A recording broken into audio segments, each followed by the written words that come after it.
ইসলামের আদর্শ আমেরিকার স্বাধীনতার জন্য সবচেয়ে বড় হুমকি। আমেরিকার গোয়েন্দা প্রধানের তরফে এ কোন বিস্ফোরক মন্তব্য করলেন? আমেরিকার ভিতরেই বিপদ। ইসলামীয় মতাদর্শ নিয়ে তুলসী গাবার্ডের কড়া সতর্কতা জারি। পশ্চিমী গণতন্ত্র বনাম ইসলামীয় রাজনীতি, নতুন বিতর্কে জড়ালো যুক্তরাষ্ট্র। আমেরিকার নিরাপত্তা নিয়ে উঠে এলো চাঞ্চল্যকর দাবি। সত্যিই কি ইউরোপের পথে হাঁটছে আমেরিকা? গোয়েন্দা প্রধানের আশঙ্কায় তুমুল শোরগোল। এখনই না জাগলে দেরি, ইসলামীয় আদর্শ নিয়ে আমেরিকাকে চরম হুঁশিয়ারি। তরুণদের উগ্রপন্থায় ঠেলা হচ্ছে। আমেরিকার শহরগুলিকে নিয়ে উদ্বেগ চরমে। ধর্ম নাকি রাজনীতি? তুলসীর মন্তব্যে আমেরিকায় শুরু তীব্র বিতর্ক। দেখুন ঠিক কি ঘটল। আমেরিকার জাতীয় গোয়েন্দা সংস্থার প্রধান তুলসী গাবার্ডের সাম্প্রতিক মন্তব্য আন্তর্জাতিক মহলে নতুন করে বিতর্কের জন্ম দিয়েছে। তিনি প্রকাশ্যে দাবি করেছেন যে ইসলামের আদর্শ আমেরিকার স্বাধীনতা ও জাতীয় নিরাপত্তার জন্য বড় হুমকি হয়ে উঠেছে। এমন স্পষ্ট এবং কঠোর ভাষায় দেওয়া বক্তব্য ঘিরে রাজনৈতিক ও সামাজিক স্তরে তীব্র প্রতিক্রিয়া দেখা দিয়েছে। অ্যারিজোনায় অনুষ্ঠিত মার্কিন fest of turning point US এর মঞ্চ থেকে তুলসী গাবার্ডের এই মন্তব্য করেন। তার বক্তব্যে তিনি বলেন, এই হুমকি আর শুধুমাত্র বিদেশি শক্তির মধ্যে সীমাবদ্ধ নেই, তা আমেরিকার অভ্যন্তরেও ছড়িয়ে পড়েছে। তার মতে ইসলামীয় মতাদর্শ ব্যক্তিগত স্বাধীনতা এবং পশ্চিমী গণতান্ত্রিক মূল্যবোধের সঙ্গে সাংঘর্ষিক।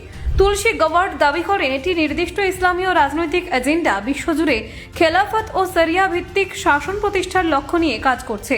এই আদর্শকে তিনি একটি বৈশ্বিক চ্যালেঞ্জ হিসেবে উল্লেখ করেন, যা শুধুমাত্র ধর্মীয় বিশ্বাসের মধ্যে সীমাবদ্ধ নয়, বরং রাজনৈতিক প্রভাব বিস্তারের দিকেও এগোচ্ছে। তিনি সতর্ক করে বলেন, আমেরিকা যদি সময়মতো এই আদর্শের মোকাবিলা না করে তবে দেশটির ইউরোপ এবং অস্ট্রেলিয়ার মতো পরিস্থিতির সম্মুখীন হতে পারে। তুলসীর বক্তব্য অনুযায়ী এই সব অঞ্চলে মত প্রকাশের স্বাধীনতা ক্রমশ সংকুচিত হচ্ছে এবং সাধারণ মানুষের অগ্রাধিকার ক্ষুণ্ণ হচ্ছে। উদাহরণ হিসেবে তিনি জার্মানির কথা উল্লেখ করেন, যেখানে নিরাপত্তাজনিত কারণে ক্রিসমাস মার্কেট বাতিল করতে হয়েছে। তার দাবি, ধর্মীয় উগ্রতার আশঙ্কাতে এই ধরনের সিদ্ধান্ত নিতে বাধ্য হচ্ছে ইউরোপের দেশগুলি। এই পরিস্থিতিকে তিনি গণতান্ত্রিক সমাজের জন্য বিপজ্জনক বলে দাবি করেন।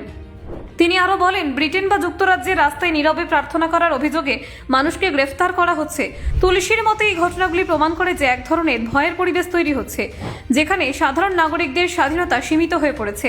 আমেরিকার গোয়েন্দা প্রধানের দাবি, এই একই ধারা যদি যুক্তরাষ্ট্রে প্রবেশ করে তবে দেশের সাংবিধানিক স্বাধীনতা বড় বিপদের মুখে পড়বে। তাই দেরি না করে এখনই ইসলামীয় মতাদর্শের বিরুদ্ধে কড়া অবস্থান নেওয়া জরুরি বলে তিনি মনে করেন। গাবার্ড আরও অভিযোগ করেন, আমেরিকার বিভিন্ন শহরে কট্টর ইসলামপন্থীরা তরুণ সমাজকে এই মতাদর্শের দিকে আকৃষ্ট করছে।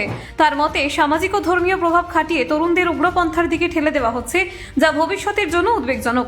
বিশেষ করে ডিয়ারবর্ন এবং মিনিয়াপলিসের মতো এলাকাগুলির নাম উল্লেখ করে তুলসী বলেন, সেখানে প্রকাশ্যে এই আদর্শ প্রচার করা হচ্ছে। ব্যুরো রিপোর্ট, অজানার দেশে।